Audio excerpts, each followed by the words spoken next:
Hello, and welcome to the Kosh, the People's Podcast. I'm your host, Timber Smith. Kosh listeners, how are we doing today? I'm doing pretty good. Happy Podcast Day to my guest. Happy Podcast Day. Thank you. Happy Podcast Day to you. Kosh listeners, well, you know, the Kosh is a podcast that spotlights people who've had an association with the Kosh in the surrounding Fox Cities region. It's a fab day. Well, maybe, kind of. What I mean by that is it's a great day, but it's kind of gloomy out, and I think it might be icy out. And in that case, be safe. And even though whenever you listen to it will be a long time from when this day is, it's probably still going to be winter. So guess what? Still be safe. I had to tell y'all a story. Like I was driving my car the other day, and it was we had one of those words. Now y'all know I got problems with new winter words.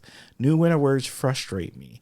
And this isn't a new word because this word came out maybe a year ago. Maybe it's been 2 years, but it's squall. And we had a winter squall. And this squall came in when I was at work in Appleton, and I was like, all right, it's bad out here. And I didn't know it was a full-blown squall, so I was like, okay, let me jump on here. And I jump on the highway, so I jump 441 to 41, right? And I get on 41, and I'm like, okay. And I'm kind of looking around, and people aren't acting crazy, which is a bad sign. Because, you know, if you can drive, someone with four-wheel drive is going to zoom by you and act crazy, right? But everybody was kind of acting like they had some sense. So I was like, ooh, okay, it doesn't look bad, but it must be bad. And then all of a sudden, I'm doing like a 360 in the middle of 441. And let me just say this, y'all. First of all, I hate driving. I just hate driving. If I don't have to drive, I try not to drive. And then number two, this just made my whole heart jump out of my chest. So here's what happened. I started spinning, and then I got four-wheel drive. So that's even the I don't know if that's a crazy thing or if that's a normal thing, but then I restabilized, and then I started swinging back and forth kind of, right? And I ended up sliding about, I would call maybe 5 yards away from the wall, which scared the jeebs out of me. Luckily, there were no cars near me because, once again, they were acting like they actually had sense for once. But what I had to do then is I was on 441 right near the Racine exit, if you know where I'm talking about. And it's like the exit right before you go over the big bridge, before you go over the river.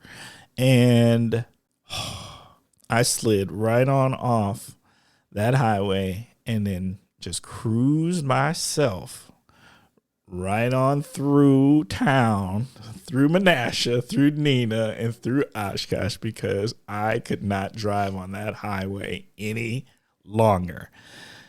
Ooh. Let me just tell you, that did it for me. Bruh. Can't take it. Bruh. No more spinning. Bruh. All right, Kosh, listen, I'm sorry I had to kick it off with a story right away, but it was on my heart. It was on my soul, so I had to share that one. All right. Now, on to the real business at hand. Oh, and let me just say real quick that this episode of the Kosh is sponsored by our friends over there at Sunken Paddle Cider Works, making the best of it. Hey, big shout out to our friends. At this point in time, I do believe they just closed up for the season, so I would tell you to go visit them this Saturday and go taste all their yummy ciders. But at this point, I think we got to wait till the spring when they reopen. But you can find their ciders like in the food co-op and other locations, and they're on tap across Oshkosh in different locations too. So make sure you're checking out Sunken Paddle Ciders, and especially that one they call the Kosh, if you can find it. Okay, now on to the real business at hand, Kosh listeners.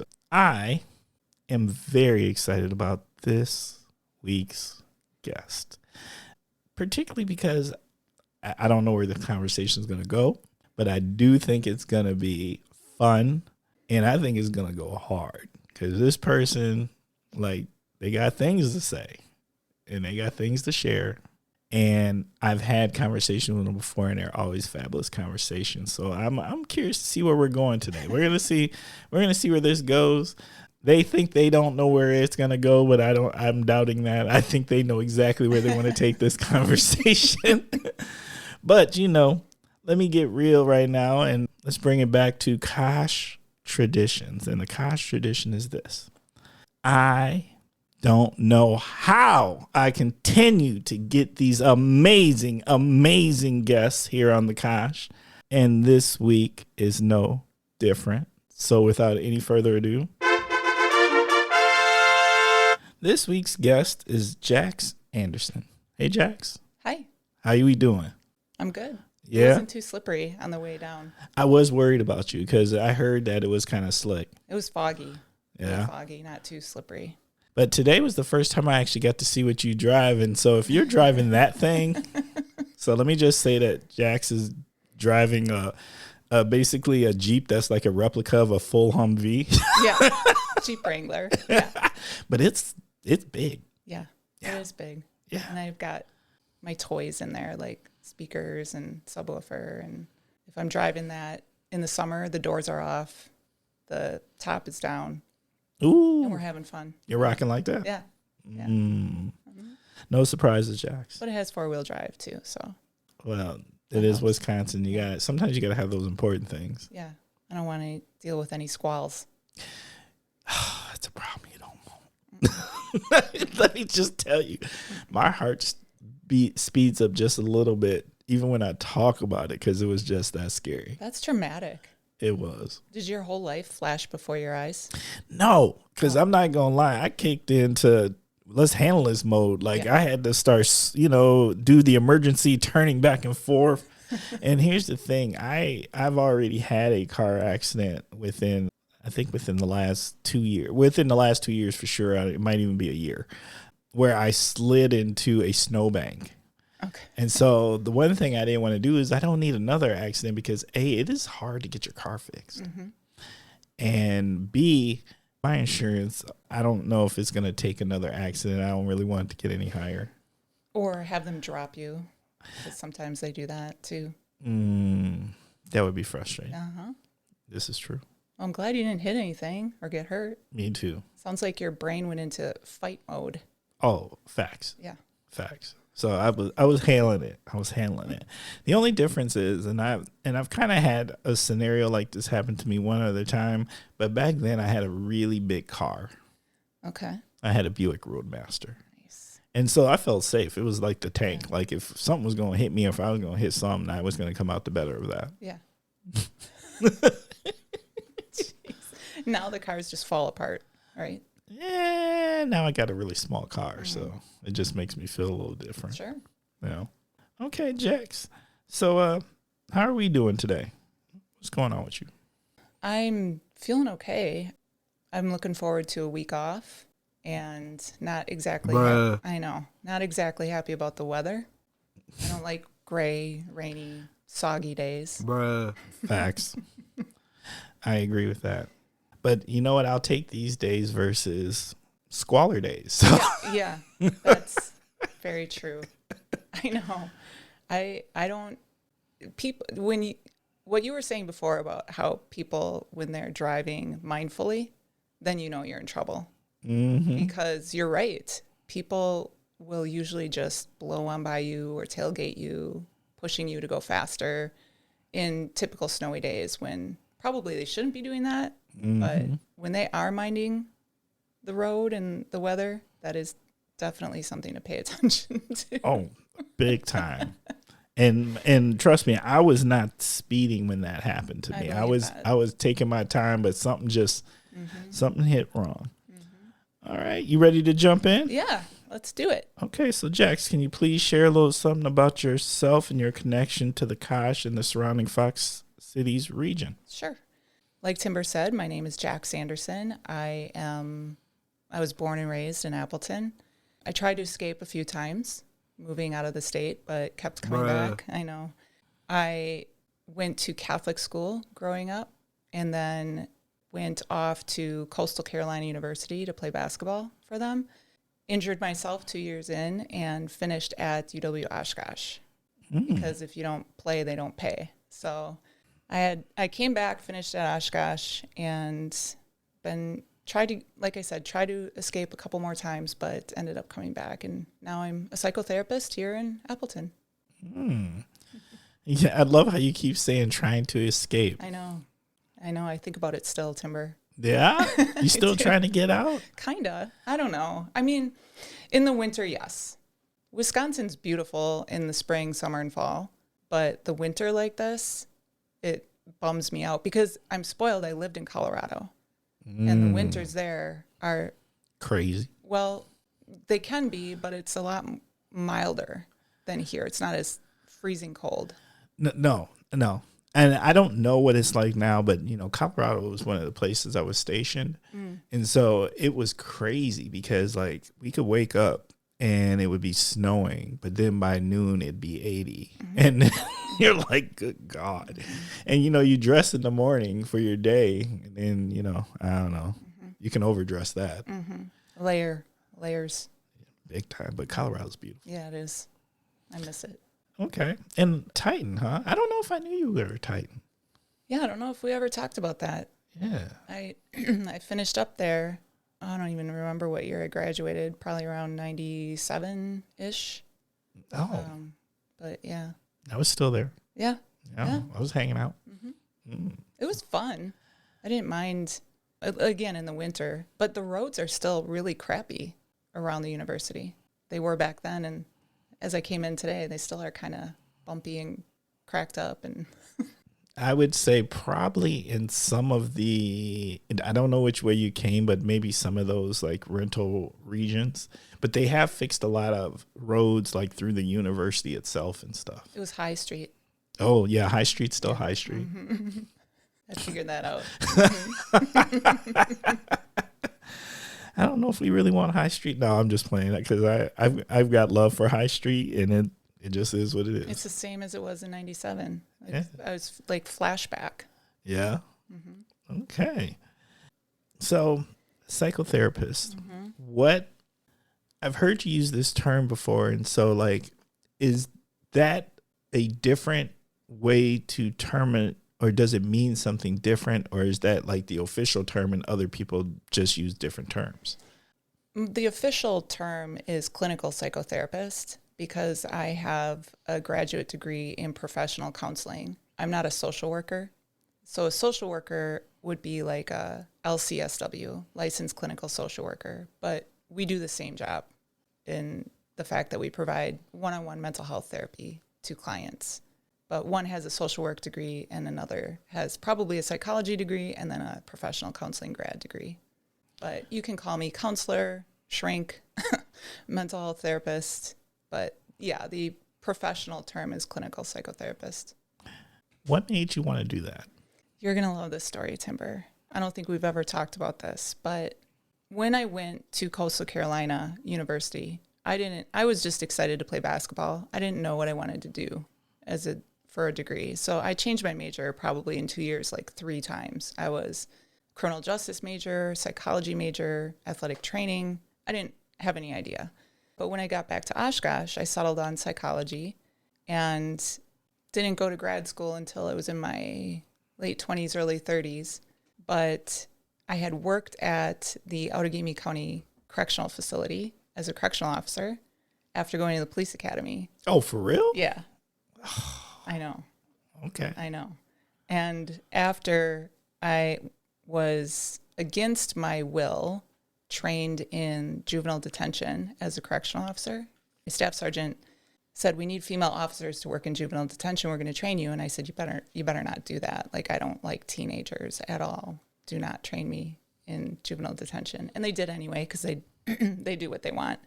And while I was working in juvenile detention, I was being kind of an authoritarian correctional officer with the teenagers, which was absolutely the wrong thing to do. And I would advise anybody against that.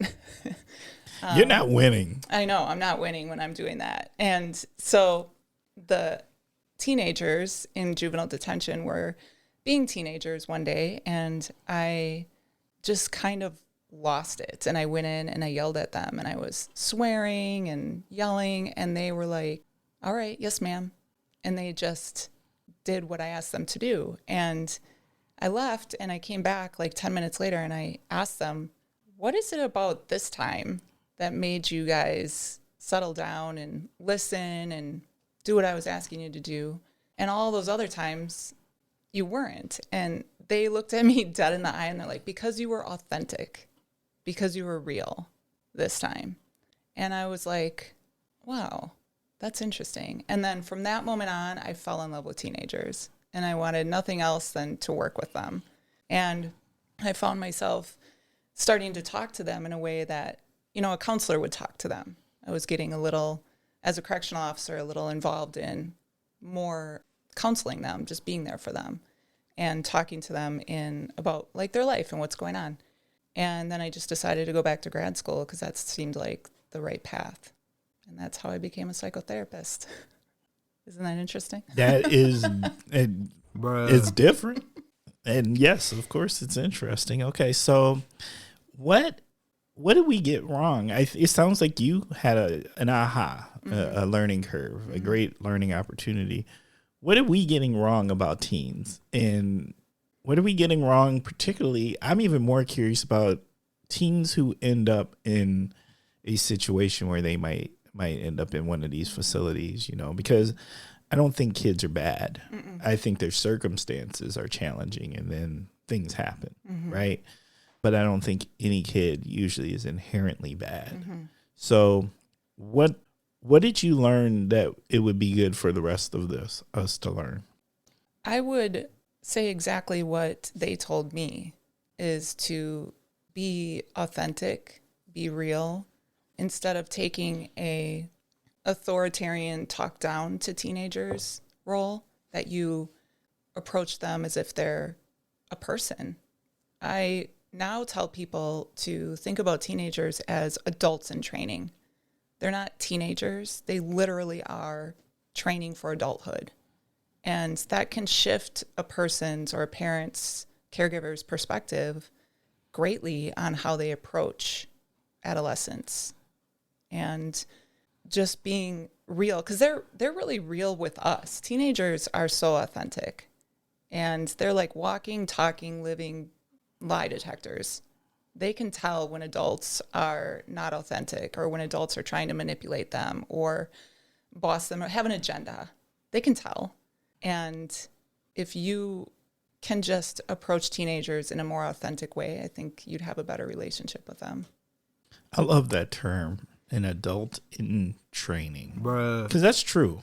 You really are. They're adults in training, and, you know, I feel like as a parent, our job is to kind of prep them. Right.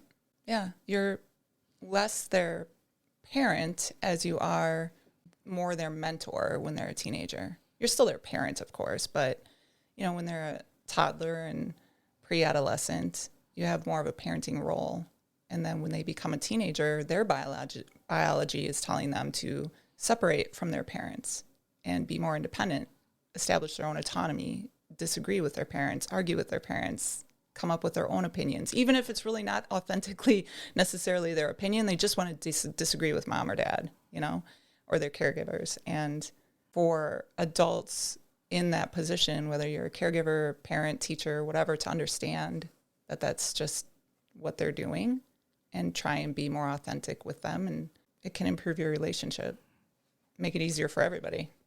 All right. So now I'm curious about this law enforcement journey, you know, because I did not know that you used to be a 50. Yeah, I know. I know. That is 5-0 for y'all out there, if y'all don't know what I'm saying. So what made you leave that? Because that's usually something that once a person kind of starts going down that path, they kind of stay in that path unless, I don't know, something happens. Yeah. So I probably, because I was 5 years in, I could have stayed another 15 and retired and had 20 years, whatever, right? But what made me leave, well, first I went to the police academy and took a job as a correctional officer, hoping to get a job as a police officer. I ended up getting a job as a police officer, lasted about 6 months. And then I was like, this is not for me. And I stayed in the jail because it doesn't rain in the jail. It doesn't get cold in the jail. And when in Wisconsin, I did not want to do that. So, but as I settled into working in the jail, the inmates, the prisoners, that was not, I mean, it's challenging, but it wasn't what made me leave. It was other officers that made me leave. And there were some officers that I really liked and I still talk to today, but majority of them, I would look at them and think, I don't want to be this cynical and angry and hateful when I'm 20 years in. I don't want to be this. And I don't necessarily think those people were just horrible people. It's just a job it's a horrible job. And I didn't want it to make me be somebody I didn't want to be. So I quit. Is it a grind? Yeah. You see a lot. That's the one thing I've kind of learned about law enforcement is there's so many things that they see that we don't think about that they see. Right. All sorts of tragic, scary, mind-numbing things. Mm-hmm. And you have to sort of turn off your empathy and compassion, your humanity sometimes in order to deal with that, to be able to handle it. And then turning it back on is kind of, you're in this cycle of survival mode. You don't always want to turn it back on because then you got to feel things and you don't have time for that because you're going on your next shift and who knows what you'll see. But also being a female in a male-dominated field was also very difficult. It's very sexist and misogynistic. That was my experience. And I did not want to exist in that either because I felt like existing in that and being there, I was upholding and almost just passively accepting the misogyny and sexism, and I just didn't feel right about that either. So you're a ball player, huh? Hey, now, I never thought about it because the last time I saw you and I was standing next to you, and I didn't say this out loud, but I sure thought I was like, Jax is tall. Yeah. Yeah. And I was like, okay, I didn't, and I've never thought about it because I guess usually, you come and we sit down and we sit right away. Yeah. So I don't know if I've ever just stood up next to you, but I was standing next to you and I was like, Jax is tall. So when you say ball player, I'm not surprised you're a ball player. Okay, but I'm surprised you're a ball player. Mm-hmm. All right. So what position did we play? And you had a scholarship, so you must have had some type of skill. Yeah, I was pretty good. I played for Xavier High School in Appleton, and I played 4-5 position, forward, center. And when I went to Coastal Carolina University, I played 3-4-5. And I was always the sixth person off the bench in college, but in high school, I was a starter, but I preferred being the sixth person off the bench. I did not really want to start, but you do what your coach says. It was fun. So were you more defensive or offensive? I was like Dennis Rodman. I was like the white girl Dennis Rodman. I was so going to say, now, if I was going to take a guess, I feel like you have some inner Dennis Rodman about you. Totally. Yes. About that life? Yes. When my coach in college, whoever the high scorer was on the other team, they would put me on her because she'd be lucky to get a third of what she usually scores. I just wouldn't let her get the ball. So, I was just good at it. Locked them up. Mm-hmm. Okay. That is fascinating. It's fun, too. Yeah. Do you still play? No, I don't play anymore, but I like to watch it. But I also, the thing, too, I think this is also why I was always interested in psychology. It's just as a part of me. But one of the things that really pleased me, being so good at defense, was when they would lose their mind because they couldn't get the ball. And they would start getting kind of cocky and pushy. And I there's something about just causing them to get so frustrated where they even came out of their game even more that pleased me. Like, I was psychologically defensive, but also physically defensive in the game, if that makes sense. Makes sense. Okay. So, psychotherapist now. Yeah. Do you have a specialty or a focus that you have preference to? I cut my teeth on working with teens and parents of teens, and I really do enjoy working with teenagers. However, as I'm approaching, many years in the field, I find myself transitioning more and more to working with young women, adult women in their transitional stages, moving from high school to college to the real world, single life to married life, non-parent to parent, just helping them through those transitional stages and being more confident, assertive, empowered. It's really a fun specialty to have, but I do still enjoy. I do keep teenagers on my caseload because they are fun to work with. They keep me young. They keep you, students do keep you young. Oh yeah. That's how I felt when I worked at the university. Mm-hmm. Like young people keep you young. Mm-hmm. They keep you on.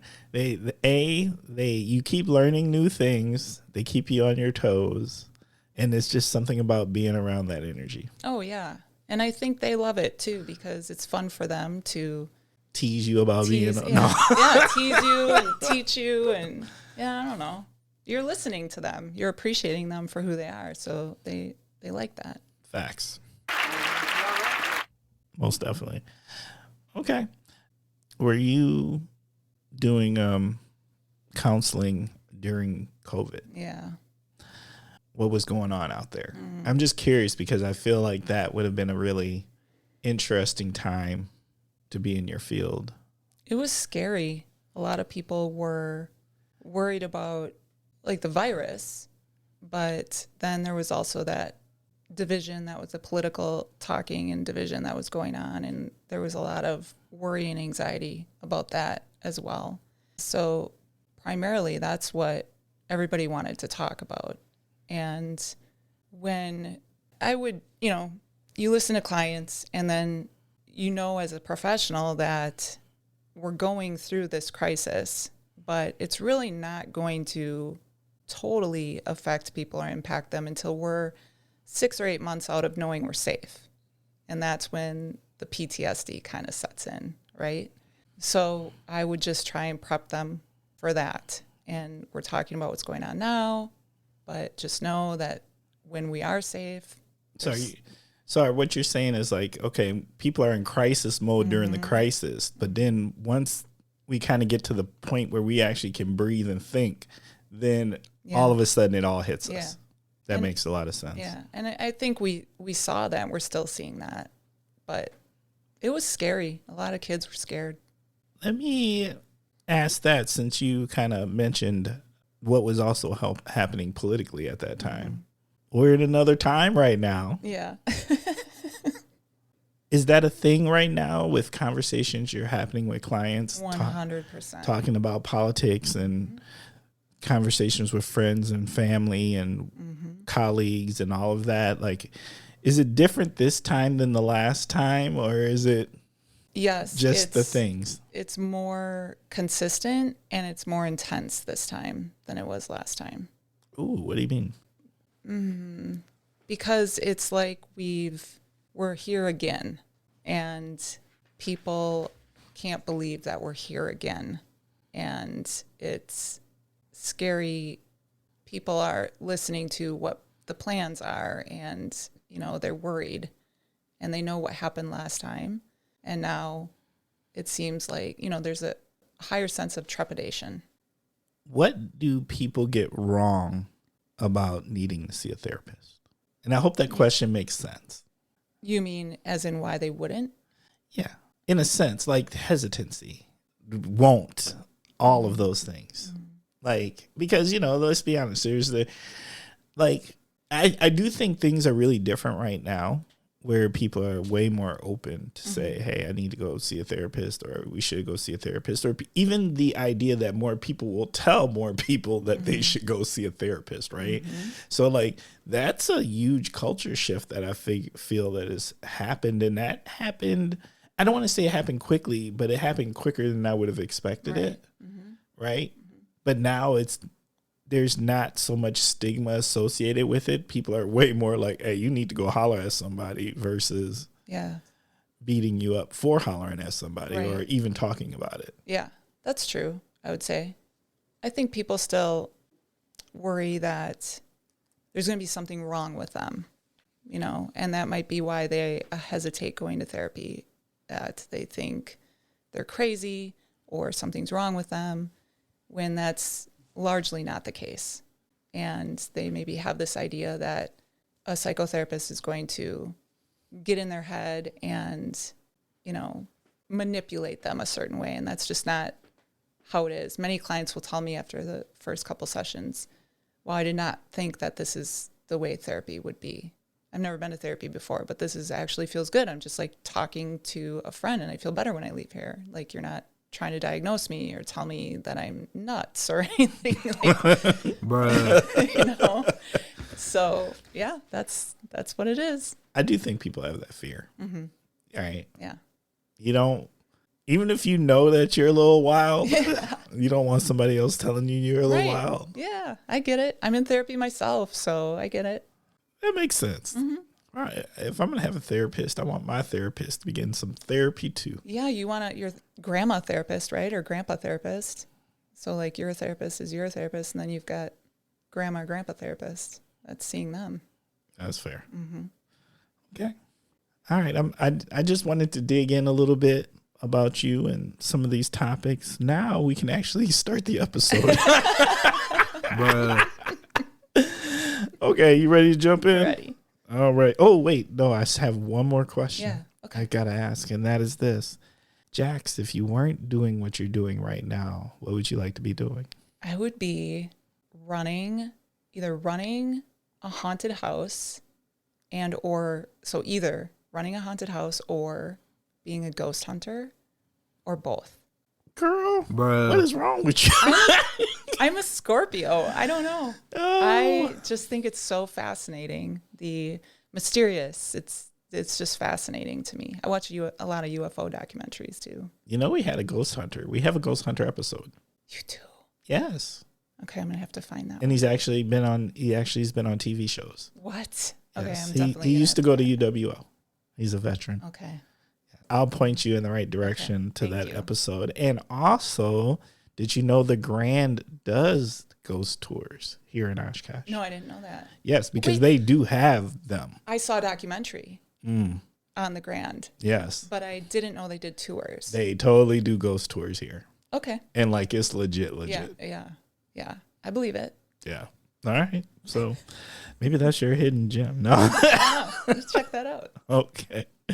All right. First segment is this. What in the world is going on with? That's where you start with the phrase, what in the world? And then you tell us what's on your mind.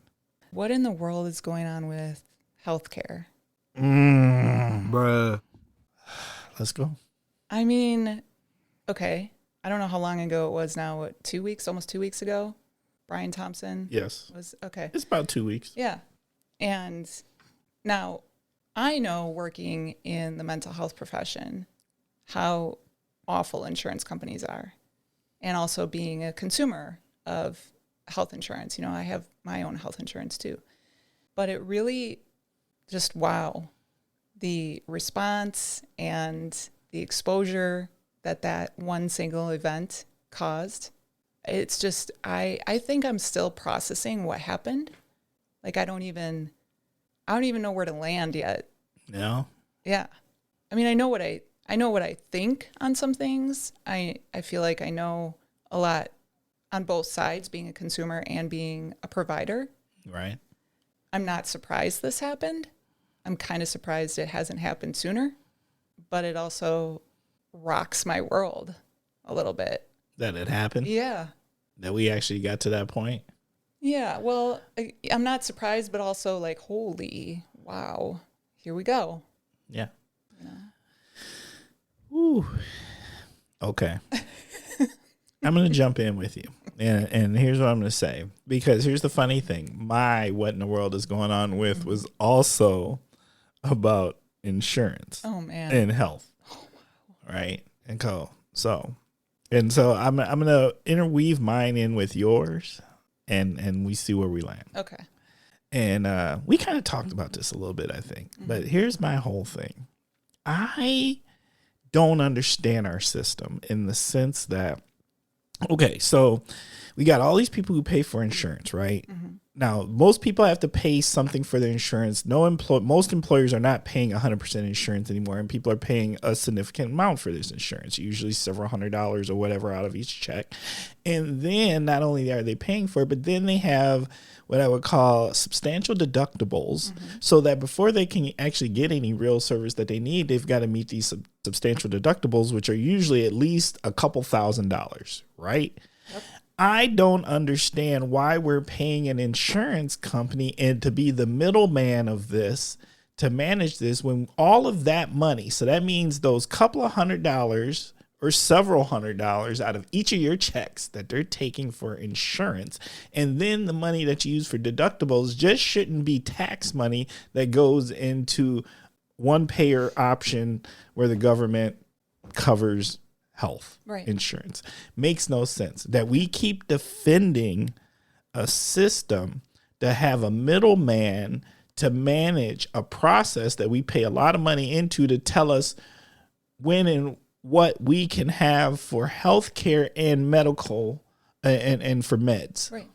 When people complain about it would be so expensive, but isn't this already expensive? Yes. And if we just took all of that money, once again, all these people who are putting hundreds of dollars each paycheck into an insurance provider and then has to also provide thousands of dollars each time that they, or not each time, but at least once within a cycle, a year cycle of deductible money.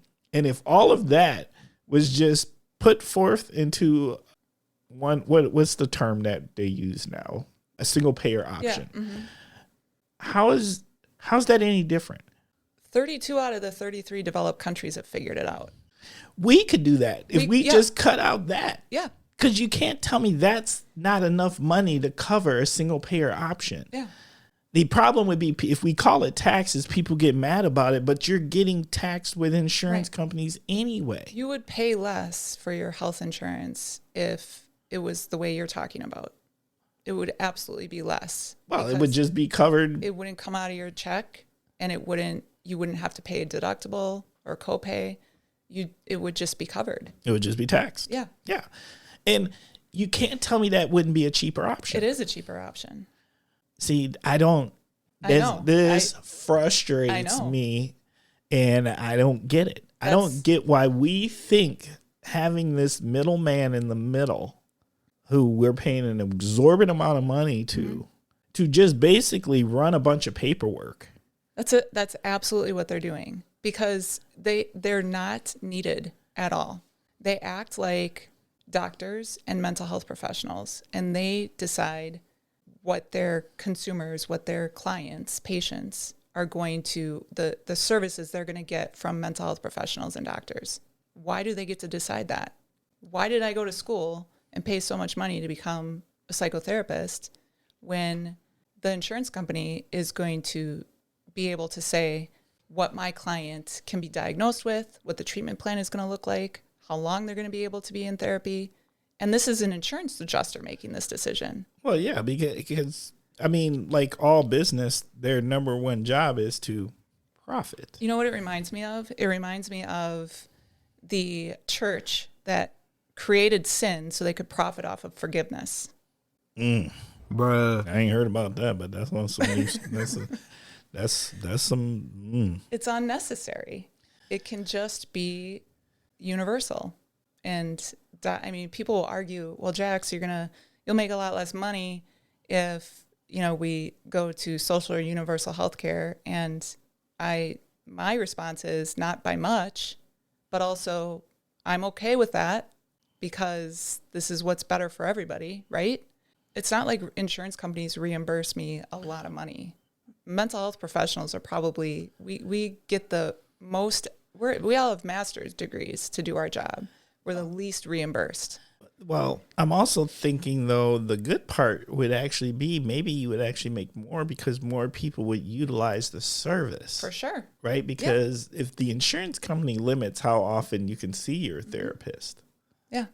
Right? Because I'm sure you can only see them so many times in a year or something like Every that. insurance company is different. Right. So like UHC, they have a policy. Well, I don't take UHC anymore. I haven't for a while, but they had a policy where client couldn't see their therapist more than 20 times in 6 months.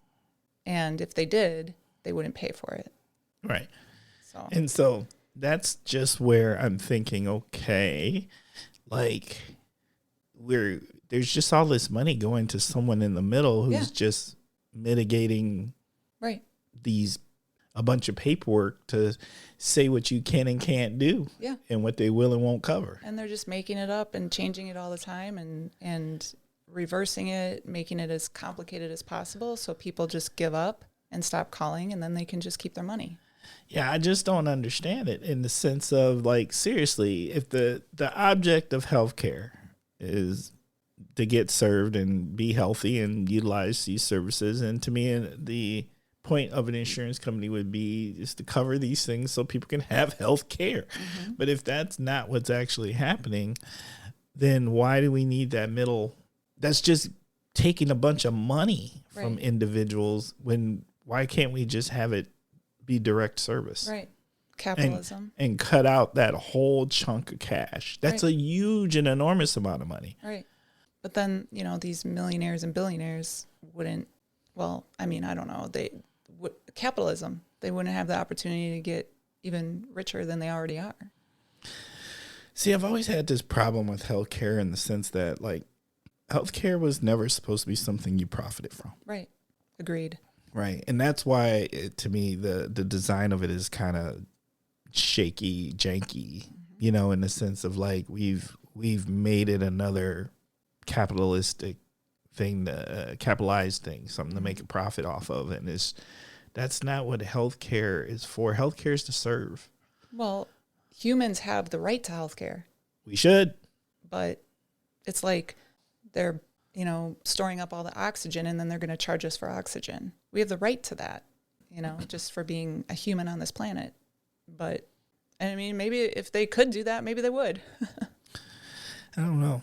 But I've been, ever since that assassination happened, I really have been thinking about, like, the purpose of it and where that frustration is because, I don't know if I've ever seen something where someone gets assassinated and really the public response was at best meh. Yeah. I mean, seriously. And I mean, and people were not like, oh, this is a tragedy. People weren't even like it was a tragedy, right? Because it is. I'm not saying like this is a man. He had a family, he had kids. He's got a wife. I'm sure he's a brother, sister, uncle, all of these things. And he got shot in cold blood. And the public response at best was meh. Mm-hmm. Or as you said, I'm surprised it didn't happen sooner. Right. That's tragic. It is tragic. But that says a lot about that system. Yep. I mean, these CEOs like Brian Thompson were walking around with security bodyguards even before this happened. So they get death threats and other threats all the time.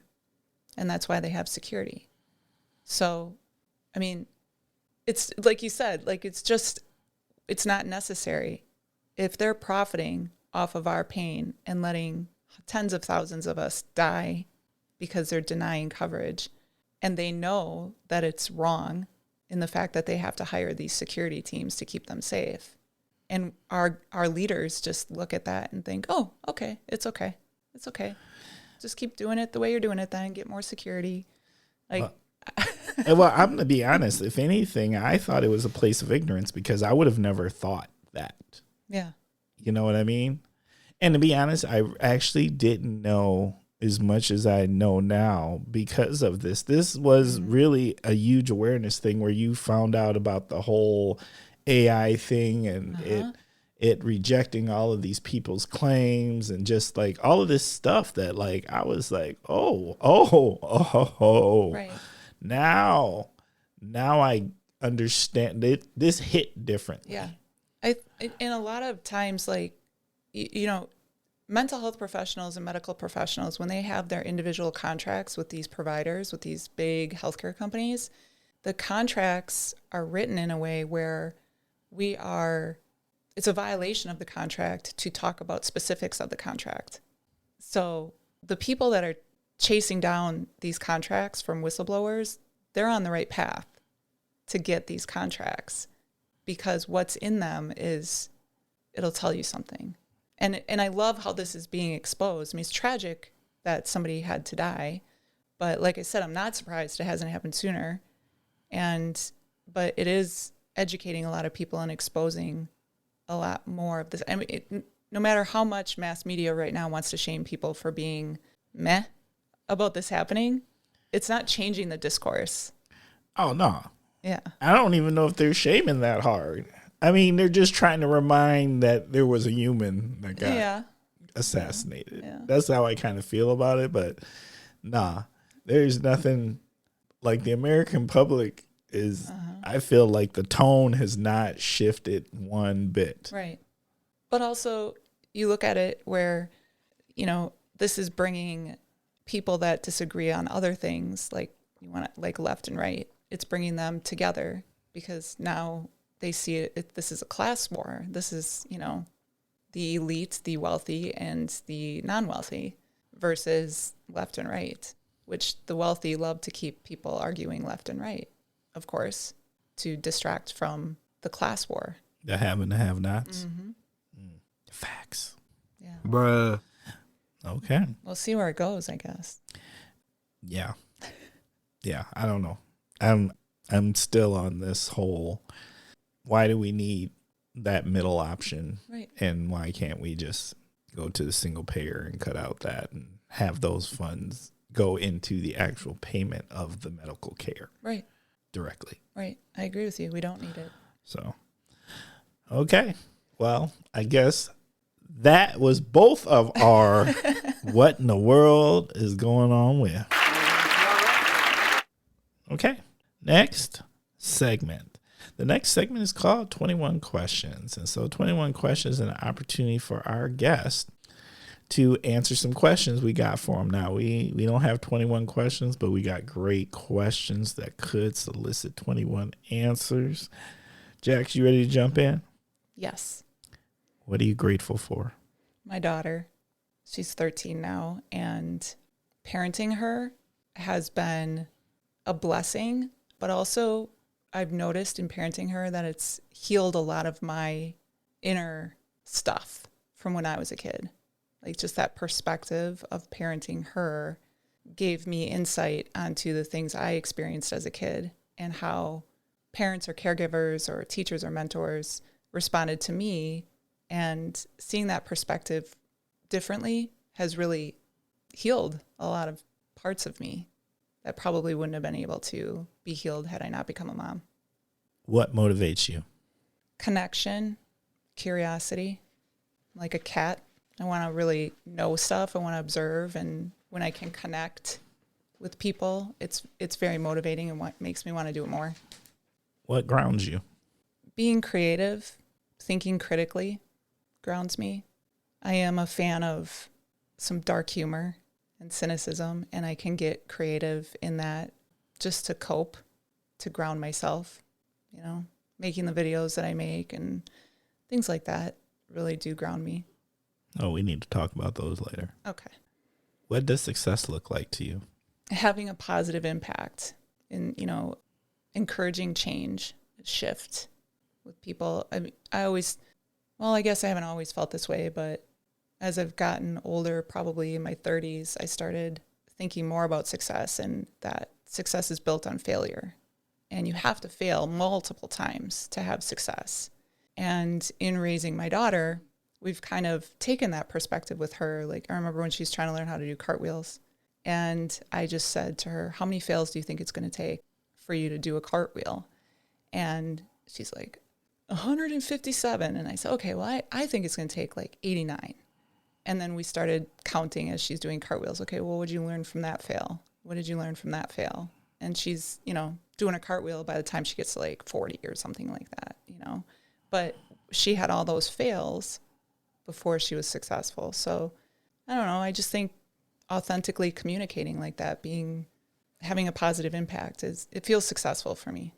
What irritates you? Okay. People who stop okay, you're walking into a store and you're behind some people and they walk into the entrance and they immediately stop and they're like, where are we going? What are we going to do? And there's like this flow of traffic coming into the store. That is my biggest pet peeve. Or people that stand too close to you in line at a store. Like I loved the COVID days with the 6 feet. That was beautiful for me. But like, I don't appreciate people standing too close in line behind me. Those are my 2 pet peeves. I just hate it. What scares you? Religions and cults, indoctrination, love bombing, that scares me. And let me be clear, like when I say religion, I don't mean faith. I mean when a faith becomes such a business to be a very rule-oriented, dogmatic religion. And that scares me because it robs people of the opportunity to question and to critically think about things. And I think that's scary. What recharges your soul? Solitude. I like to hide away when I need to recharge. And I'll get creative. I'll read a book. I'll just stare at the wall sometimes. But I usually come out of solitude changed in some way. And that restores me. How do you define love? Unconditional. Unconditional acceptance. Like just accepting somebody for who they are, flaws and all. That might be the fastest, most concise answer to that question we've ever had. I've thought about it a lot. Yeah? Mm-hmm. What is the most memorable life lesson you've learned from a parent, a guardian, or a mentor? My father always taught me to question the status quo and always encouraged it within me. There may be things that he wasn't great at, but he was really good at that. He didn't like it when I questioned him, though. Bruh. Like, this is a problem of your own creation, Tony. So, but always question the status quo. And I had a really good mentor when I graduated from counseling school, professional counseling school, grad school. She really encouraged me to, again, question things, but always be open to new ideas. Keep your mind open. Okay. So here I set the scene. Mm-hmm. You have to go to a huge conference. This conference of people, psychotherapist conference. Yeah. Right? It's your squad. It's your people. Yeah. Right? But you the keynote. And they like, but we need it, but you keynoting right after lunch. Okay. So they like, look, we got to get the crowd going. We got to get them ready for you. Yeah. All that is Jax. Okay. What is Jax's walkout song? Raise a Little Hell by Dorothy. Ooh. Uh-huh. Okay. I don't know that one. Mm-hmm. You got me on that. Mm-hmm. Raise a Little Hell. Raise a Little Hell by Dorothy. Yeah, look it up.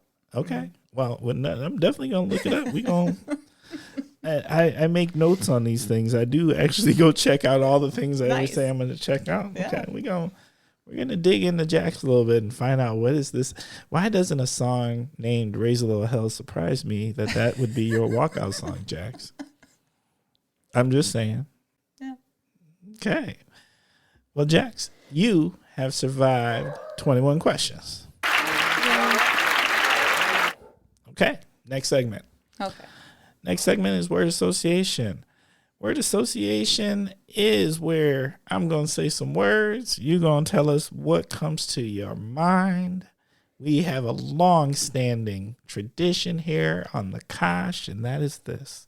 We always start with the same word, and that is the word of love, the word of community, the word of family, the word of friends, the word of holidays.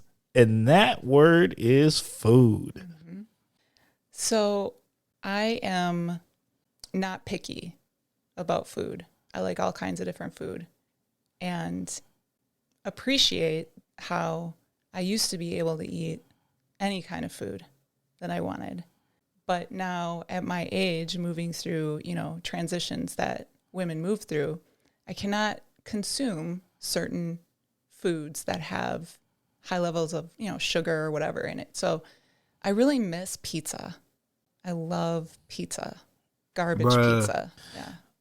You've given up pizza? I had to. I had to. My soul hurts. I know. So does mine. Oh. Yeah. Okay. I had to, but I miss it. I can still eat. Like, I like Thai food. Okay. It's good. Thai food. Yeah, good. Pizza, man. Like Chicago pizza. Ooh, not the deep dish. Yeah. Oh, deep, thin. It's pizza. Just pizza. But there's got to be a lot of stuff on it. Like, not sardines, though. I can't get into that. You don't do those? No. But, yeah. Do we got a favorite pizza? Like a pizza place? Whatever it is. It could be a frozen pizza for all I know. Yeah. Man, it's been so long.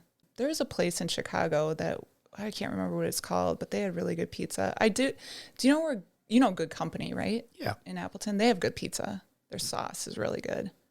I like that pizza. I'm getting hungry for pizza now. Bringing it up. I might just risk it. Hey, sometimes you got to. Sometimes, Jax, you got to treat yourself. I know. We have a family tradition. We do pizza every Friday. Nice. Yeah. What kind of pizza do you guys like? There's a couple of places here in town. So there's two that I swear by. There's one place called Pizza King. Big shout out to Pizza King, particularly the Pizza King by the Old Family Video on Ohio Street. That is a fantastic pizza place. It's a half bake, so they make it and you can cook it at home. Oh, nice. Love those. Uh-huh. They will just throw all the toppings on it. It's family owned. They've been around forever, and there's just love the way they throw our pizza together. And then there's Eaton's Pizza. And now the difference is one does really great with the toppings, and Eaton's puts more sauce on their pizza. Ooh, so I love a saucy pizza. Mm-hmm. And so I love them both equally. It just depends how am I going. So if I'm going with a supreme pizza, I'm going Pizza King. But if I'm going with a meteor pizza or something my favorite is a pepperoni pineapple jalapeno. Oh, that sounds good. It's fantastic. That sounds so good. Then I'm going Eaton's because that extra sauce makes those jalapenos pop. I bet. Mm-hmm. So that's mine. Nice. All right. Well, if you decide to ever jump off the jump back onto the pizza bandwagon, I will be part of that, and I will. I'll go right for Eaton's. That jalapeno pizza sounds good. It's fire. Mm-hmm. It is fire. Cocktail or beer? Fireball on ice. Ooh, girl. Bruh. Woo. You made me have heartburn. I don't know what it is. Liquid Red Hots. I just like it. Oh. Yeah. Did you like those Red Hot candies? No. You didn't like those? Not really. Yeah. No. But Fireball. But Fireball I like. I don't know. It tastes like Liquid Red Hots though. It really does. But yeah, it's kind of you sip it, it's rough going down and you're like, ooh, whoa. But then oh, I want some more of that. It settles in. Yeah. And it's kind of tangy and I don't know. Just kind of like it. Okay. Mm-hmm. Woo, I don't even know what to do with that. I don't either. Shop local. I like thrift stores. Oh, yeah. Yes. Thrifting. We've got some good thrift stores in Appleton. My daughter likes to go to Plato's Closet now too. And I can find some good stuff there as well. But I also like the Free Market. Have you ever been there in Appleton? No. It's a locally owned grocery store. And they have this bar where they'll make you soup and protein shakes. And I found Free Market later than a lot of people probably did. But it's new to me. But it's probably been there this whole, almost this whole time, but it's really good homemade food and protein shakes, and you can just walk up in the grocery store and order it. No, I didn't know anything about that. Yeah, right on Wisconsin and Richmond by that CVS next to it. I will say, though, I do love a good thrift store. Yeah. Yeah. There's nothing better than finding something fabulous. Mm-hmm. I always do whenever I'm thrifting. I always find something I like. Concert. I'm going to say right now that I can hear the collective eye roll when I say this, but the Eras Tour. I don't know.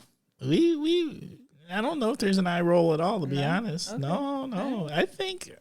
I think there's way more people who, there was a lot of closet Swifties. My daughter made me a Swiftie.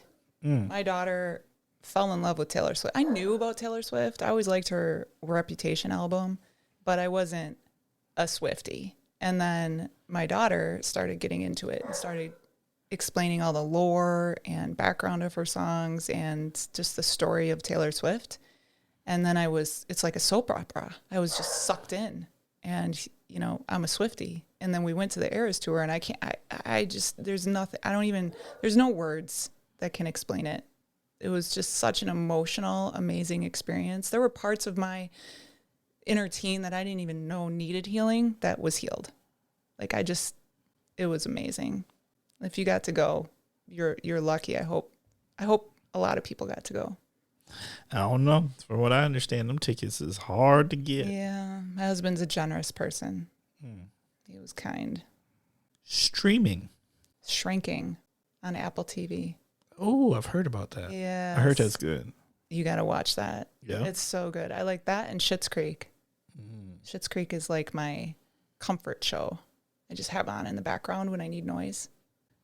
Yeah, I get that. Sometimes there's just certain shows you just put on and let them run while you're doing all the stuff around the house, but then you can stop at any given moment and get into that episode. Yep. Brooklyn Nine-Nine is like that too. Okay. I like that one. I threw in a new word for you. Yeah. Education. I saw that, and the first thing that came to mind is lifelong learner. I think that we're always educating ourselves. I don't think you can ever get to the top of the hill in education. There's always going to be something that you can learn, because education isn't just academic. It's perspective. It's cultural. It's, connecting with people and learning about them. Emotional. It's empathy. It's compassion. So I don't think of education as just an intellectual. So first thing that came to mind was lifelong learner. Last word. Okay. Diversity. My first experience with diversity, because I was raised in Appleton and my parents sent me to Catholic school. You said a whole lot there, bruh. So was when I got to Myrtle Beach when I was playing basketball for Coastal Carolina. Ooh. And that was my first experience with diversity. And I had a woman of color roommate and was so in love with her. Like, I just felt so ripped off. Once I experienced diversity, I felt like I was robbed my whole life not having that diversity. If that makes sense. Yeah. I think you do miss some huge growth opportunities if you're kind of operating in the silo. Yes. Mm-hmm. Whether it's the silo you created or you didn't, or you were forced to be in or not. Right. That whole silo thing is just, it inhibits. Yeah. Yep. 100%. Okay. You have survived word association. Okay. We're cruising along here, Jax. Okay. Next segment. The next segment is called the Kosh Hidden Gems. And the Kosh Hidden Gems is an opportunity for our guest here to share a hidden gem with the Kosh listeners. And that gem could be anything. It could be something we all know about, but maybe we don't know some cool details about it. Or maybe it's something you don't think a lot of us know about. What's your hidden gem? When I come to Oshkosh, I always try to go to Main Street Awakenings. Have you ever been in there? I'm trying to think if I have, because I want to say yes, but I'm not. It's like a metaphysical store. And they have rocks. Oh, yeah. I've and been jewelry in and there. tarot cards and all kinds of cool, mystical, mysterious things. Okay. I love going in there. Yeah? Yeah. Uh-huh. All right. Are you one of those people that believe in crystals and vibrations and I believe in energy. energy? And Yes, everything has energy. this is true. And That's a fact. I believe that whatever a person believes in or finds meaning through ways of the sacred is valid. So if there are people that believe rocks are helping them and targeting energy, then that's valid. If you believe that, you believe that. It's helping you on some level. I just love knowing about all that stuff. And I love seeing all that stuff. I love reading the books. I love the images. My daughter loves the rocks. She's really into quartz lately. So it's fun. Where is that store? So it's on Main Street, but when I came in through High, it's like north. And it would be on like the north left side on that corner. I can't remember what the other street is, but it's downtown. All right. Yeah. All right. I think I know what you're talking about. I think it's been around for a really long Yeah, time. the owner's a great guy. Super nice. You know the store that they have in Appleton on College Ave? Yeah. I hear that they're retiring. Yeah, So they are. Deb and Nate. yeah, I've known them for a long time. there's people who are really hoping like that somebody steps in and kind of. They are too. Yeah, they are too. I asked Deb about that. She's like, well, nobody's expressed any interest yet, but hope so. Yeah, it's time. They've been around so long. Yeah. Yeah, and they are always in their shop. Always, every time I go in there, Nate or Deb are there. So like they're living there. Yeah. Mm-hmm. That's a tough one. Yeah. Okay. Well, I think what we're going to do at this time is, because I didn't do what I thought I was planning on doing, we're going to take a double break. So first, we're going to start with a brittle break, and then we're going to go into a cider tasting. Okay. How do you feel about that? That's good. Yeah. Okay, let's start with our brittle break. The only sad part I can tell you about our brittle break is I actually don't have any brittle to give you. That's a bummer. Yes, our friends over at Charades. Hey, y'all hear me over here. God, we need brittle. We need brittle. But nonetheless, here's the brittle break. Hey, Timber, this is Orson. This is Yao. Hashtag the Brittle Daddies. Timber, every week you've got amazing guests, and we want to give them something for being part of your experience. Let's give them the pecan brittle. It's the perfect brittle, the right combination of sweet and savory.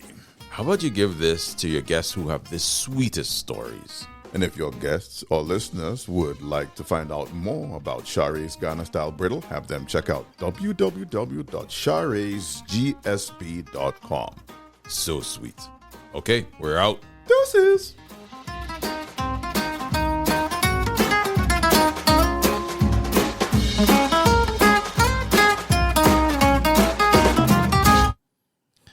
Yes. I like their voices. Have you ever had a chance to have any of this Ghana style brittle? Oh, do you go to the farmer's market? In Greenville sometimes. Okay, so they're in the Oshkosh Farmers Market, typically all summer, and sometimes in the Appleton one. Okay. But they do have it in different stores. But this brittle is amazing, and one of the places that I get it from is Voyagers, the coffee shop over on College Ave, and this brittle, just the flavors within it are crazy. The texture of it, and it doesn't stick to your teeth, so it's not your normal brittle texture at all. That's nice. Oh, it doesn't stick to your teeth? No. How do they do that? It's not that kind of brittle. Huh. No. And they got these different flavors. So there's like a pistachio and there's traditional. Yes. Okay. All right. What I will do is, hey, Orson, y'all hear me out here. When y'all get a chance, drop off some brittle and I will share some with you. Okay. All right. Now, for our next break, well, not really a break. We're going to do this live on air. All right. So we are going to do a quick cider tasting. So big shout out to our friends, Spencer and Doug over there at Sunken Paddle. And we are going to do a taste of the Kosh cider. What do you think? I'm excited. I'm a little nervous about the habanero word here. Oh, are you not a heat person? Well, I mean, yes and no, but I'm always skeptical. Like a little bit is fine, but like how much? Hey, here's the key. Now, I sat down with these fine gentlemen to help create this and taste it along. And I promise you, you will be pleasantly surprised by the flavors. But here's what we're going to do. I gave you 2 sifters. You can go ahead, pour us each one. And then I think the first thing you always do is you always give it a smell. Yeah. And the other thing is these are dry ciders, so they are not sweet. Okay. And you can give me your real-time analysis of the cider. I can't believe I didn't spill this. Oh, you did well. You did well. All right. Okay. So, cheers. Cheers. That's good. That's not too hot. It smells good. Oh yeah, it literally has that habanero, the notes right there. Yeah. In the aromatics. Yeah, more. But if you really feel it, like it's not tongue hot at all. Mm-mm. But you can feel the warmth just slightly as you sip. Yeah. It's actually really good. Yeah. Yeah. Look, the kosh. That is cool. Yeah, to my friends over there, Sunken Paddle. Yeah, Sunken Paddle, you nailed it. And so when they reopen back this spring, yeah, they're open every Saturday from noon to 5 if they keep those hours. And you can go do a full tasting of all their ciders for free, which they usually have about 14 to 15 of them on tap. Huh.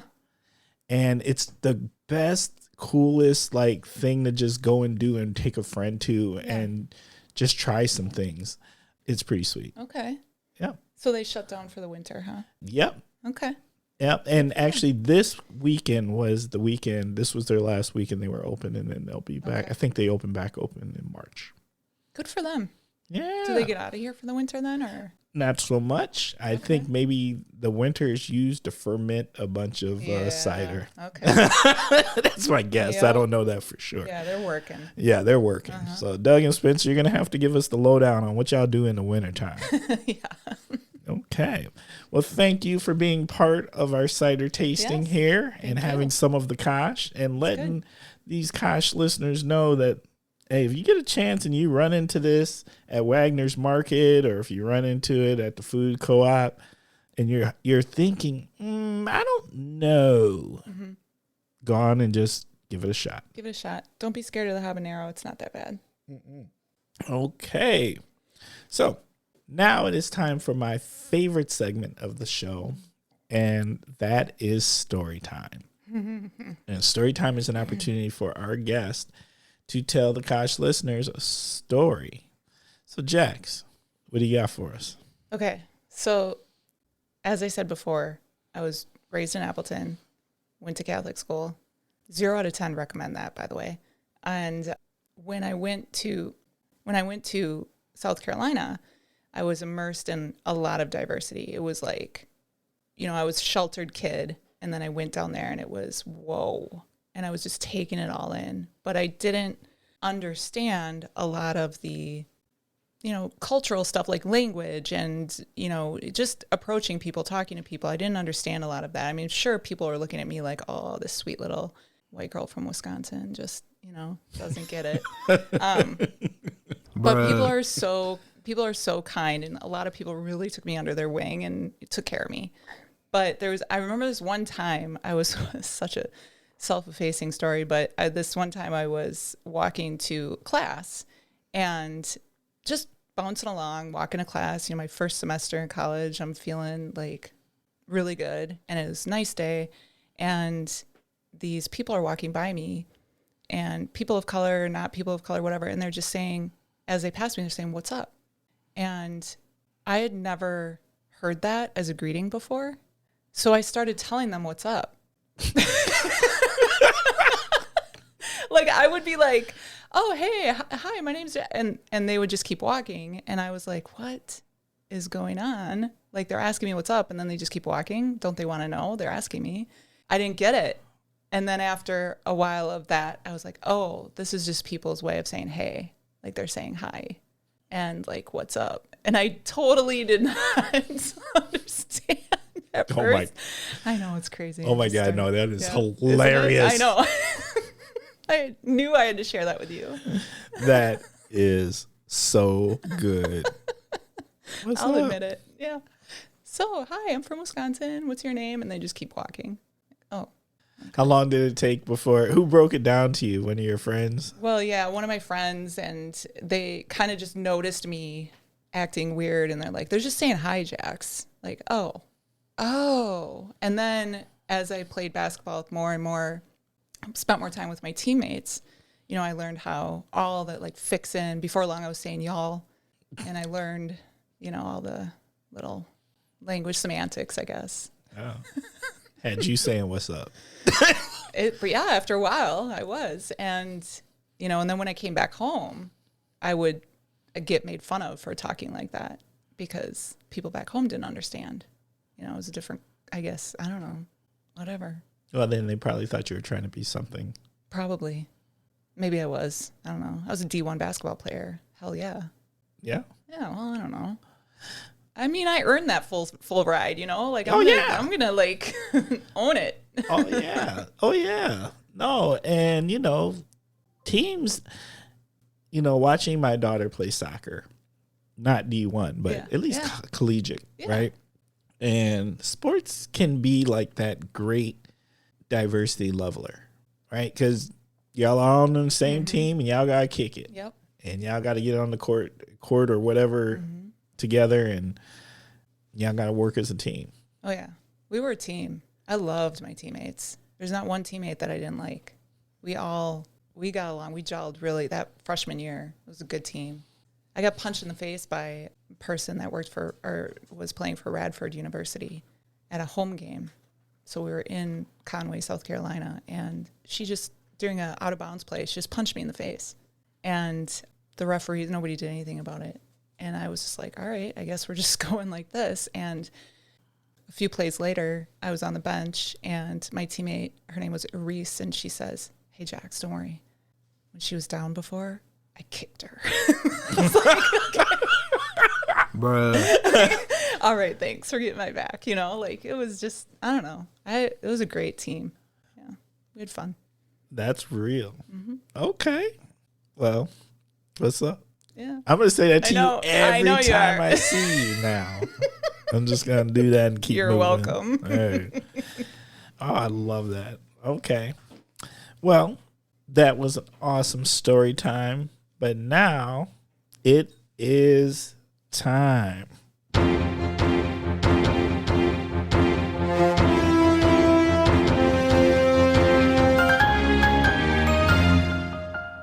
Every single time. I love it. Every single time. And you know, when you hear that means it is time for the topic of the week. And the topic of the week is chosen by our guests 99.9% of the time. And guess what? This week isn't going to be any different. So, Jax, what's our topic of the week? I was looking at this and I thought, you know, everything that we kind of talked about or how I was answering some of the other questions, I thought it would be a good idea maybe for myself, you, people that are listening, just focus on going out this week and embracing change and transition and see where it fits into your life. Okay. You know? So, let me ask you this, my psychotherapist friend. Yes. How do you do that? Because that is hard. Yeah. Change is hard. Yeah, it is. It is very hard, and it's anxiety provoking and overwhelming. How I explain it is to a lot of people and to myself. I actually coach myself in this too, is I'll remind myself, be a scientist. Put on your lab coat and embrace a scientist's mindset, because scientists love to fail. They don't mind it. They'll do experiments, right? And they'll observe with objectivity. And they'll see what works, they'll see what doesn't. And when they find something that doesn't work, there's a failure, they're actually pleased because they know now that that doesn't work. We're one step closer to figuring out what does work. And so it actually is very satisfactory to them. So I tell people, just be a scientist and observe with curiosity. Just take a step back and just see what's working and what's not working, and embrace the change like a scientist. What do you think makes change so hard? It's the unknown. It's change puts us a bit outside of our comfort zone. And when we find a comfortable place in our comfort zone, it becomes very familiar. It becomes very content, and we don't want to threaten that, because then we're vulnerable, right? And I think that in our society today, we are not kind to people when they're vulnerable, and there's not enough compassion and empathy in the world. And so it's even harder to be a vulnerable person open to change in the world today. So I think that not only is it anxiety provoking and just hard to do, but also the society that we live in isn't very nurturing to it. That's what I think. Who have you seen do change well? Or an example of you seeing somebody who seems to really, and I don't mean maybe a specific person, but maybe a group or a kind of person, or... I think that professional athletes do well. I'm thinking specifically about like professional women's basketball. They're changing well. They're adaptable and resilient, and they're focused on a growth mindset, and they're thriving. And when you have a goal and you have support, it's easy to change well and embrace it. So I think like Caitlin Clark, and women's basketball players, I think have been very, I think they show, I think the example, they model it very well. Where do you think one of the most challenging places is for change to happen? Now, I'm going to tell you where I thought of this question, and it stems from politics. Because here's what I watch, to me, happen with politics. I watch people vote and say they want change, but then vote for old things. Yeah. Mm-hmm. Right? But the point of their vote, supposedly, is change. Right. Repeat the question. So, where do you see people? Well, now I'm going to end up changing it because I said that. Fair enough. So here's what I'm saying. I don't remember the question as I phrased it the first time. Yeah. Okay. But where is a place that you see people challenged trying to make change? Oh, man, okay. There's so many prefaces I want to give to this, but I'm just going to trust the universe here and just say it. I think that in some of these very religious circles and cults, I think it's very difficult for people that are raised, and I'm speaking from a person who was raised in the Catholic Church, okay? So I have some experience on this, that you're not exactly encouraged to question things. You're not encouraged to be very factual. You're not encouraged necessarily to change. You're told what to do, and you're given rules to follow. And I think when you are raised like that and you're immersed in that world, it is extremely difficult to change. Change is very scary. And in those particular situations, whether it's a religion or any kind of, very tight-knit community like that, I think it's very anxiety provoking, scary, fearful even to change. So I think those people in those environments probably have the most, in my opinion, probably the most challenged. I would think people come to someone in your profession looking for change. Yeah. How do you help them get there?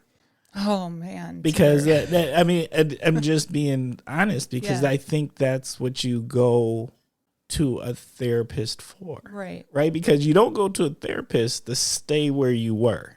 Right? I think everything about your profession leans into change, or a person wanting to change. Yes. Yes, I absolutely agree with you. By the time people, most of the time, by the time people are calling me up and making an appointment, they have like already like stepped almost off the cliff, right? They're not calling because, boy, I better check in on myself with a mental health therapist. You know, they've like dropped their basket, right? so to speak. Bruh. So they usually come in chaotic and needing a lot of tender love and care and support, validation, and empathy. And once they feel they've gotten that, there's rapport, we start where they're at and we set goals. Like what if you woke up tomorrow and your life was different, what would it look like? And we start there with what their goals are, what they want to achieve. And sometimes those change. Sometimes they stay the same. Sometimes they change as we work through the process, but everybody starts at a different place. And I have to be flexible and able to meet people where they're at. And that's the fun part about the job. So everybody's different. What do you think the difference is between trying to change in your youth and change when you're older? Oh, it's easier in your youth. It's easier. You think? Yeah. Well, me personally, and also from what I've experienced with clients, is that it's a little easier in your youth. The weight of the world is not yet on your shoulders in such a way as when you're an adult. You know, bills and work and, you know, the kids, adolescents, teens, kids, they're still able to dream and, you know, anything's possible. And so change for them is they're more resilient to it and more adaptable, I think, than adults. Adults get stuck in their shoulda, woulda, couldas, what ifs, fear. One of the big things, I think, one of the biggest challenges, I think, is professionally, like to change professionally. So earlier, we talked about you making a professional change. You went from law enforcement into, you know, right? Right. That's what you changed. Yeah, I did. All right. So what would you share with someone right now that's might be listening and saying, hey, you know, kind of scared, but kind of feel like I need to. Because I think that professional jump is one of the hardest changes to do. Yeah. What would you say to them? I think my advice would be I would validate their fear that of course they're scared. That's normal.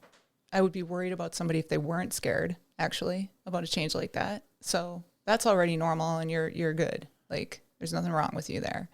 But have you written down what are the steps to do this? Like if you were to go ahead and do this, what would the steps have to look like? And just kind of lay it out that way. Because, you know, some people have the privilege of jumping right in. Some people have to, you know, take step by step and scaffold up to where, you know, they want to be. And everybody's different. But I would reassure them and validate for them that the fear is just, it's normal. I'd worry about them if they weren't scared. That's fair. Yeah. Just out here wilding out. Yeah. Yeah. No. People like that do scare me. The quick changers. Yeah. Well, yeah. And the people that, you know. And they keep changing. Because there is such a thing as too much change. Too much change. Yeah. Yes. Right? You're running from something. Or you can't ever settle into anything. Yes. Because sometimes you got to do that too. Or they say they're changing, but they're not really. Oh. Yeah. Yeah. They think they're changing. But they're just kind of rebranding it. And it's not really a change. Does that make sense? No, that makes a lot of sense. Uh-huh. Okay. Well, let's go here then. What else would you like to share with the Kosh listeners about change and maybe processes of change or whatever you would like to share about it? I would say that whether you like it or not, you are changing anyway. So every time, I think it's every 7 years, your entire skin, all your skin on your body is brand new. Yeah. So you're changing physically constantly. When you meet new people and you have new experiences or you have conversations that you've never had before or you have a deep conversation one time, your brain, the neurons in your brain are changing. They're bonding together. They're you're creating new ones. You're creating new neural pathways. Your physical body is changing. And that's going to happen against your will anyway. So if your body is already changing and you're already changing in so many ways anyhow throughout the day, just try leaning in and just step by step, you don't have to step outside of your comfort zone, but what would it take if you imagine yourself in your comfort zone and there's a circle around you, right? And then your goal is outside of your comfort zone. It's not productive to jump outside of your comfort zone to go to your goal. What's most productive is to do the things that are going to expand your comfort zone until it also includes that goal. So now you have a new comfort zone. Because if you just jump outside of your comfort zone to your goal, you're going to rubber band back into your comfort zone. Like, that's just not, usually that's not how it works. You have to expand your comfort zone. And that takes time and commitment and dedication, tenacity, moxie. And that's what the change is about. It's not taking on a new career. It's the process of becoming that new career that is where the change is and where it's most significant. Does that make sense? Makes a ton of sense. Okay. Bruh. All right. Well, the only 2 cents I want to also add in there is that for those who are constantly fighting change, last time I checked, change is undefeated. Yeah. It's going to happen sooner or later, whether you like it or not. True. No matter how much you try to hold everything still and hold the world still, and change is undefeated. Yes. Very well said. Facts. Mm-hmm. Okay, Jax. Well, before we start wrapping up this episode, is there any last things you'd like to say to the Kosh listeners about this topic or anything else in this episode? I would just say whatever you think about it is valid. Whatever thoughts you're having, whatever feelings you're having, they're valid. And you're not broken. And thanks for listening. Ooh, facts. Mm-hmm. All right. Okay. And Jax, thank you for being a guest. We're going to start wrapping up this episode. Oh, yeah. Kosh listeners, you know what that means? Thank you. Thank you. Thank you. Thank you for spending time with us. Thank you for giving us your minds and ears. Thank you for caring about another amazing person, another great neighbor, another person out here making great change and helping to make our community a better place. I enjoyed this conversation with Jax. And for y'all out there who's thinking, not sure about that going to see a therapist thing, I think if you've listened to past episodes, we've had a series of really quality therapists on here. And I think what it's shown is therapists come in all shapes and sizes. And if the one you go talk to don't seem like the right one, there are a ton of others out there that might be your fit. So keep looking, keep trying. Someone out there will work for you. You already know what we're trying to do. We are trying to become the #1 podcast in all of Wisconsin, and can't do that without you. So there's a couple of things I need you to do as you listen to the episodes. We're going to be changing it up a little bit in the new year. We're figuring out what that's going to look like. There's some stuff I want to try. But I also need to know from you, what should we change? What segments would you like? There's going to be some stuff where I might try to slim us down. I might move us to try to be closer to an hour instead of 2, because that happens. And some other stuff. But what segments would you like us to keep? Which segments do you think we could let go of? Is there new things you would like to see us ask or anything of that sort? Is there, well, let me ask this. Would you like to be a guest? Would you like to recommend a guest? We would love to have you here on the Kosh. Anything you think would make the show a better show, I am wide open for. And you can reach us at askthekosh@gmail.com. Once again, that is askthekosh thekosh@gmail.com. Promise you, if you email us, we do send back messages. I personally respond to everything and would love to hear from you, good, bad, or indifferent, because we do want to become the #1 podcast in all of Wisconsin. Now, and the other thing that I need so we can do this is to get in front of more eyes and ears and for more people to learn about this amazing podcast called The Kosh, because The Kosh makes a better community, because it connects us. I need you, while you're listening right now, hit those 5 stars, hit the subscribe button, and also go ahead and fill out a review. Just do all 3, because what it does is it gives us better analytics, and the better the analytics, the more we get bumped up the ladder and get put in front of more eyes and ears of people in this region to learn about the Kosh.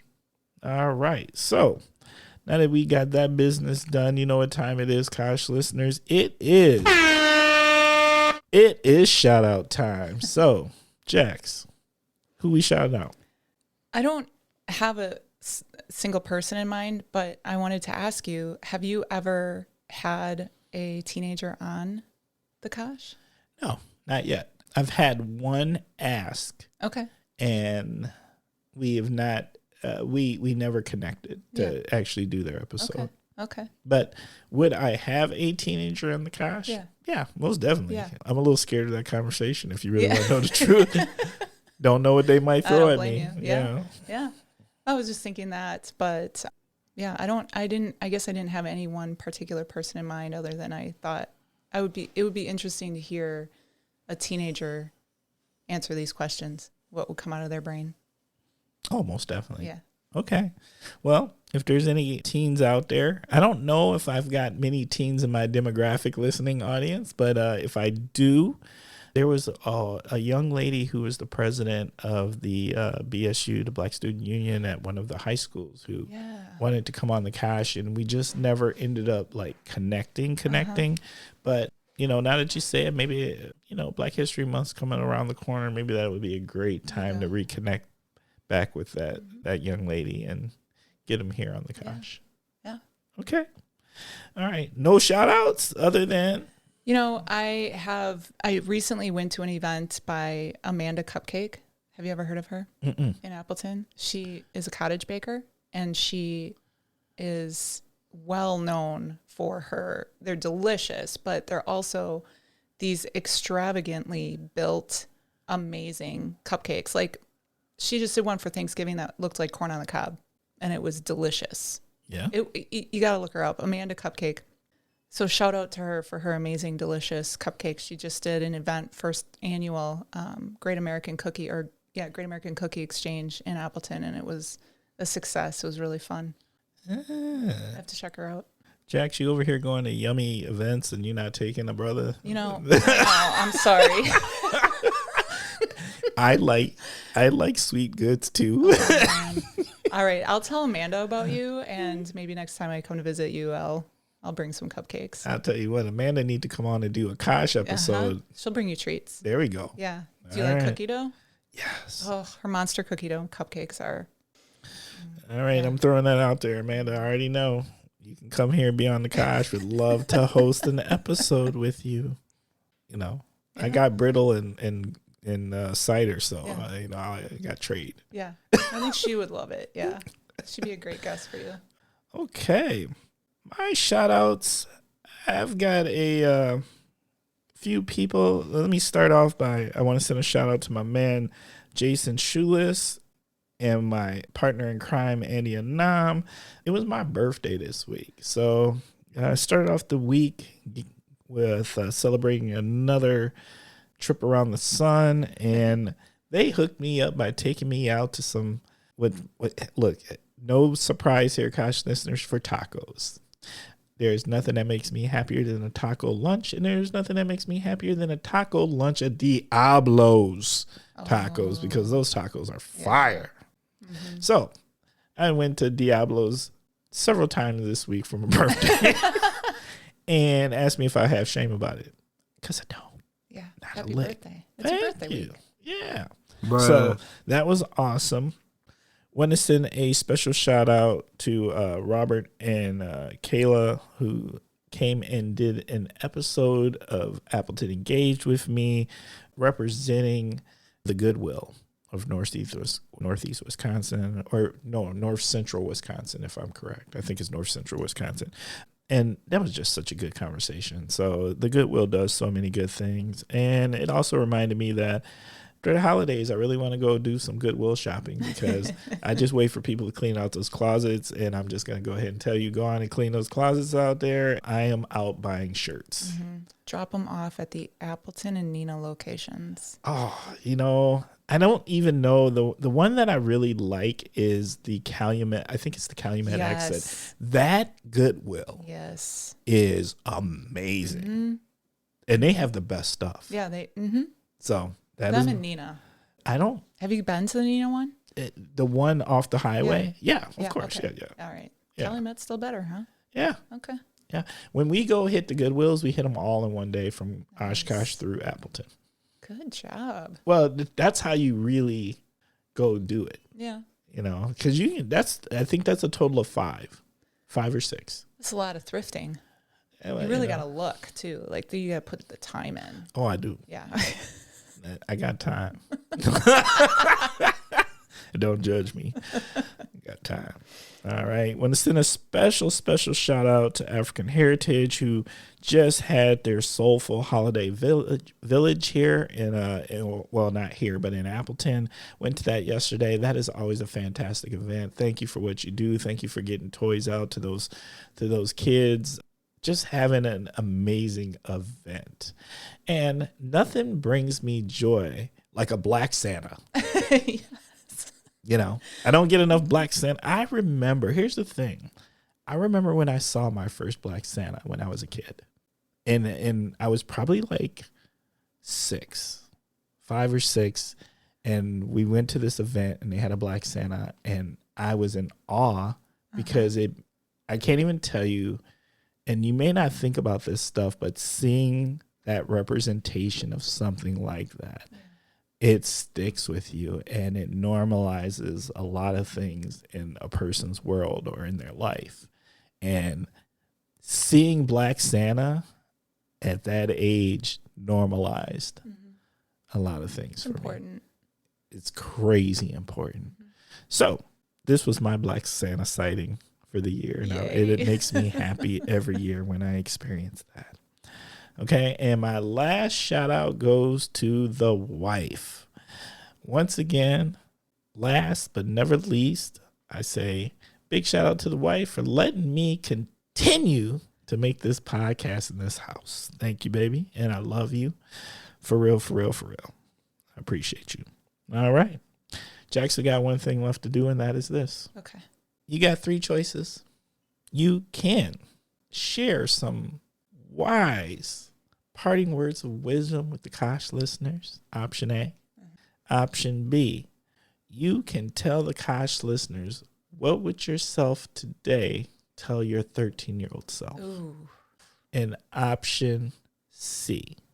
Option C. We do an all of the above because it's not a good multiple choice unless you have an all of the above. So we have one. All right. What are we doing? I think option B. I would tell my 13-year-old self that nothing matters in middle school and high school. That is going to... Nothing that happens to you in middle school and high school that these kids, I was majorly bullied. Nothing is going to matter in your future. Like, don't listen to them. Don't take it on because you'll never see them again and it doesn't matter. That's what I would encourage her, like it's not your fault. That's deep. Yeah. That's powerful. Yeah. She needed to hear it. She needed to hear it.